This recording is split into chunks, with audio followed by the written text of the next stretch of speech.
Good evening and a very warm welcome to the University of Law's uh, Verdict Employability Special evening. My name's John Watkins. I am the Director of Employability at the University of Law. So it's a good evening to you if you're in the UK. I know we've got people from all over the world. So good morning, good afternoon. Wherever you are, you're extremely welcome to this particular event. It's a celebration of the launch of the Verdict magazine with the employability theme. And we've got a really exciting set of speakers for you this evening that hopefully will give you some top tips, some hints, some inspiration as you consider your future opportunities. Before we hear from our first speaker, I shall say a few words about the University of Law and its employability service, just to give you some context, perhaps to listen to the speakers with. And just a reminder that this is very much an interactive occasion. We've got a panel of specialist speakers coming up, followed by a panel of Q&A individuals. So we'll be looking forward to hearing questions from you. We've already had some submitted in advance, which is fantastic. If you've got any questions that come up as you hear the speakers give their talks, then please do pop them into the chat box. And any questions at all about this evening or how to find things, navigation, etc., please do use the tools in there.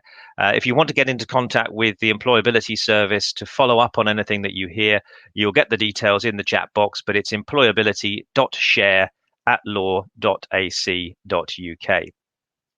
So it's 2021. We have been in the midst of a pandemic now for over a year, and things are beginning now to settle into a routine. And I think it's really important that we understand that a lot of people have been going through some significant challenges, and many of those will continue.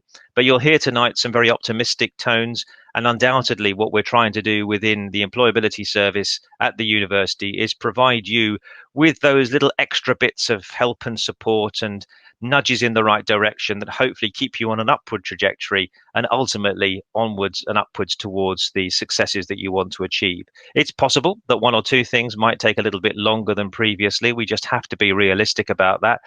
But there is no doubt that the legal profession is still a very, very highly sought after profession. There are going to be opportunities in the short, medium, and long term for those who come through the rigors of an academic background in the law, and particularly for those who have developed and enhanced a wide variety of employability skills. As a reminder, the University of Law Employability Service is extremely strong in guiding people through what one might regard as the traditional and basic forms of support.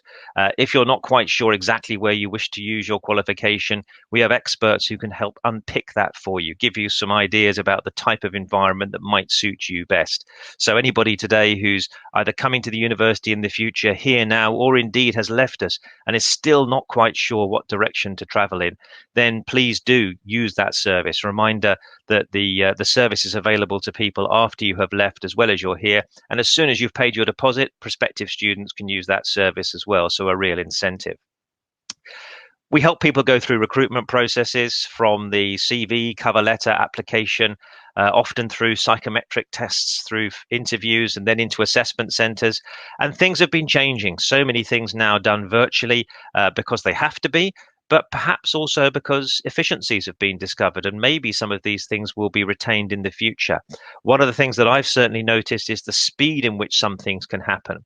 Submit an application on the Sunday evening just before the deadline, be invited to an interview on the Monday afternoon or the Tuesday, because it's easier to schedule these things when they're done virtually. Success in that, and you might be invited along to an assessment centre on the Wednesday or the Thursday. Who knows, by the end of the week, you might have the outcome.